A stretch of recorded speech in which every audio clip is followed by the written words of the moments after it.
Salve, família vascaína! Sejam bem-vindos a mais um vídeo no canal. Eu sou o Thiago, você está no canal Vasco em Família. Se não forem inscritos aqui, já dá aquela moral, se inscreve no nosso canal. Deixa o like pra gente estar chegando a mais vascaínos. E não esquece de ativar o sininho de notificação para não perder os próximos vídeos. E tá sempre por aqui, deixando a sua opinião, o seu comentário, pra gente fazer aquela resenha de vascaíno para vascaíno. Nesse vídeo, vamos trazer aqui a entrevista do Jorge Salgado ao Lance, né, explicando aí os motivos para ele pedir antecipação dessa reunião aí com os executivos da 777. Vamos falar aí de jogadores que estão sendo oferecidos ao Vasco. Tem até jogador que já passou pelo nosso clube. Vamos trocar essa ideia e a gente precisa trazer aqui Vanderlei Luxemburgo. Por quê, Thiago? Porque, segundo ele, treinador de time grande precisa ter coragem. Ele mostrou isso ontem e a gente precisa trazer para o nosso contexto e falta muito isso ao Maurício Barbieri. Agora a gente precisa falar de um detalhe. Segundo algumas informações, ele pode fazer mudanças no time titular, Carabarral. A gente vai trocar uma ideia sobre isso. Vamos começar aqui o nosso vídeo com essa entrevista aí do Jorge Salgado, né, família vascaína? Sinceramente, eu não sei vocês, cada vascaíno tem uma forma de pensar. Mas, cara, sempre que eu vejo o Jorge Salgado falar, ou é zoando o vascaíno, do meu ponto de vista, como foi aí após a derrota pro Santos, após o empate contra o Fluminense, que não é possível que um cara em sã consciência fale as coisas que ele fala. Não é possível. Pelo menos esse é o meu modo de pensar. E quando ele dá um tipo de entrevista como essa, cara, tudo que ele fez para entrar no clube, tudo que ele fez à frente do clube, não dá para pensar que isso tem segundas intenções e que não é o Vasco. Pelo menos é o meu modo de pensar, família vascaína. Vou passar aqui esse trecho aí da entrevista dele, explicando os motivos que pediu essa reunião. Ver se você concorda, o que você acha? Vê verdade nas falas do Salgado? Vamos lá. A gente fez uma avaliação essa semana que passou, e a gente achou que algumas coisas a gente precisava dialogar com a SAF. A gente precisava ter uma conversa sobre alguns assuntos que a gente julgava pendentes em relação à SAF. A gente colocou em ordem de prioridade, acho que 3 assuntos, tentar saber mais ou menos quais são os planos do ponto de vista de janela que vai haver, se vai haver contratação, etc. Depois a gente também tentar fazer uma avaliação, conversar sobre o que tem saído na mídia em relação a dívidas que não estão sendo pagas e, principalmente, estabelecer um canal melhor de comunicação entre a SAF e a instituição. A gente acha que esse canal hoje está meio truncado, digamos assim. Ele pode melhorar e tem condições de melhorar. Então é isso que a gente vai conversar. Então você vê que a conversa é no sentido de melhorar o processo de relacionamento com a SAF. Me dou muito bem com os diretores da SAF, com o Juan, com o chairman da companhia, que é o Josh, com todas as pessoas da companhia, a gente se dá muito bem, não tem nenhum problema de diálogo, e a intenção é só melhorar esse diálogo. É um parceiro extremamente relevante, importante para o futuro do Vasco. Eu tenho a maior consideração, a maior estima pela 777, desde o início. Então a gente vai fazer essa reunião no sentido de melhorar o relacionamento e tocar em alguns pontos que a gente acha importante. O senhor diz que tem um ótimo relacionamento citando os diretores e os executivos da 777. Então, a reivindicação é mais para tratar o interior, né? O que está aqui no Brasil, na figura, por exemplo, do Luiz Melo, do Brax, dos diretores que estão aqui no Brasil. A relação com a 777, em nenhum momento, não tem nenhum tipo de problema. É isso? Não, a relação lá fora é a melhor possível e aqui dentro eu vou dizer também que é boa a relação. Não posso me queixar da relação aqui, não. As pessoas que estão aqui na SAF, a gente sempre teve um tratamento bastante cordial de ambas as partes. Agora, a gente tem que melhorar em alguns pontos esse relacionamento, esse processo, né? A gente está passando por uma experiência inédita depois de tantos e tantos anos. Quer dizer, a SAF acabou de chegar, a gente tem 6 ou 7 meses de SAF, né? Então, você pode imaginar que ajustes têm que ser feitos ao longo desse início aí de integração, né?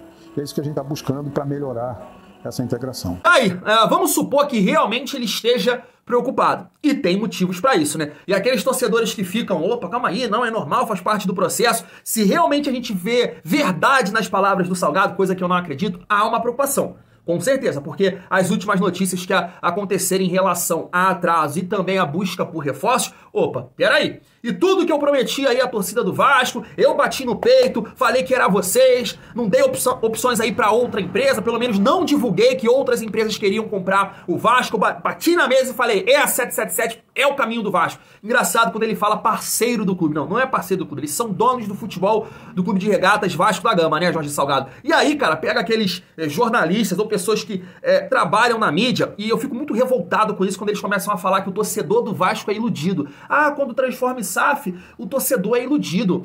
E eu fico revoltado com isso, porque todo mundo que acompanha, né, o cenário de Vasco da Gama sabe que não é o torcedor que é iludido. Né? As falas, as promessas que fizeram o vascaíno acreditar nesse tipo de situação. Jorge Salgado, Osório, Josh, os profissionais da SAF do Vasco, Abel, Luiz Melo, Paulo Brax, prometeram uma situação para o vascaíno que isso a gente já viveu.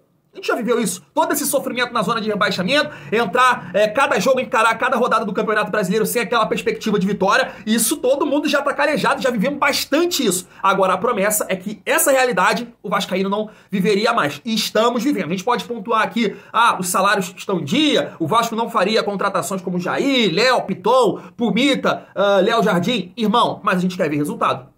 Foi essa promessa, que o Vasco voltaria a ser Vasco. Não tem ninguém iludido aqui, ou aqueles que foram, já sentou, né, o pezinho, já tá com o pezinho no chão, entendendo que ninguém tá cobrando o título. A gente quer um Vasco que possa competir e que não sofra, né, porque sofrimento a gente já conhece bastante, mas tá aí essa entrevista do Jorge Salgado, família vascaína. Vamos falar de reforços agora, porque tem vários jogadores aí sendo oferecidos ao Vasco dentro daquele modelo que o Paulo Brax falou, informações também aí do Flávio Dias, né, jogadores em fim de contrato. Ontem a gente levantou o nome do argentino, né, Chino Cuenca, deve ser assim que fala, Christian Cuenca, o jogador argentino que está no futebol saudita, 30 anos, mais uma informação aí do Atenção Vascaínos, o Vasco descartou esse nome por entender que quer um atacante, um camisa 10, um meia armador de uma prateleira acima. Nessa posição também surgiu o nome do Alan Ruiz, e aí um jogador que já passou aqui no futebol brasileiro, jogou no Grêmio na temporada ali 2013, 2014, jogador de 29 anos, está no futebol português, fui pesquisar mais sobre o jogador, né, ele teve à disposição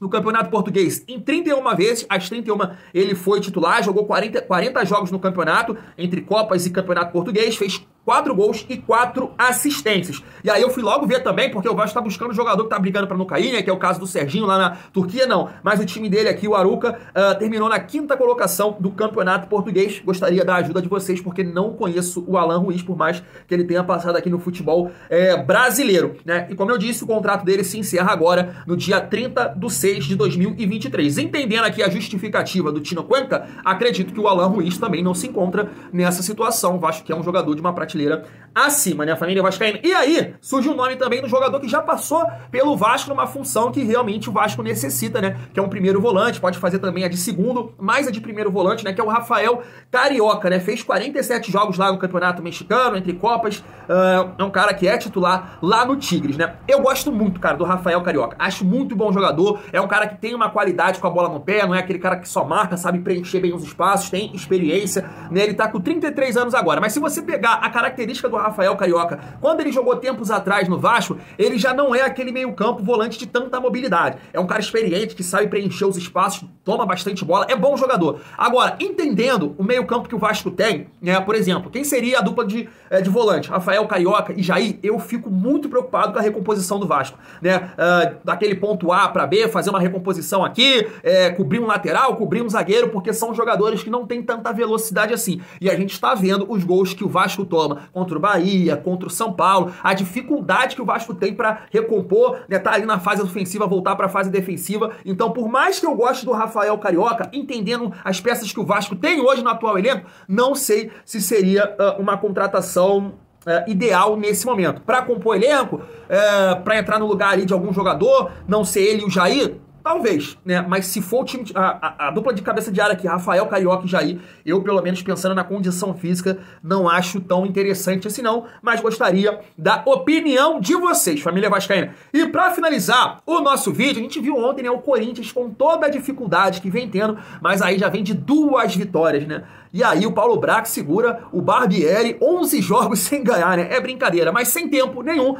O Vanderlei tá dando um padrão de jogo, por mais que possa não jogar bonito, defensivamente o Corinthians já tá sendo outro. Não tomou gol contra o Fluminense, que é um time qualificado, e não tomou gol contra o Galo, que é outro time também bem qualificado. Mas ontem chamou a atenção não o resultado, né? Mesmo se o Corinthians não tivesse classificado, eu faria esse vídeo. É a forma de jogar, né? Ontem o Vanderlei Luxemburgo ousou. Não jogou no 4-3-3 que ele vinha jogando. Mas aí, basicamente, ele fala isso aqui na coletiva que chamou muito a atenção. Treinador de time grande precisa ter coragem. Vamos lá. Do esquema não, porque vocês que estão aí, né, é que tem que analisar o que a coisa que aconteceu dentro do jogo. Eu sou técnico, eu tenho que fazer aquilo que é necessário ser feito. E ter coragem de fazer aquilo que tem que ser feito, porque quem não arrisca não consegue ganhar. Então tem que correr o risco e as pessoas vão analisar. Deu certo, mas como poderia dar errado, chegaria perguntando, então tem que falar sobre isso. Vocês analistas, vocês estão aí que tem que analisar o que aconteceu. E com respeito ao que você falou de garra, como é que é de... Força de vontade é obrigação, cara. Não é uma coisa que eu queira, não. Isso é obrigação do cara ter que entrar dentro do campo com vontade. Tá aí, né? Claro que algum torcedor do Vasco pode me questionar no sentido que Thiago, o Corinthians ele é melhor que o Vasco, tem mais alternativas pro Vanderlei fazer isso, cara, e eu tenho que discordar de você.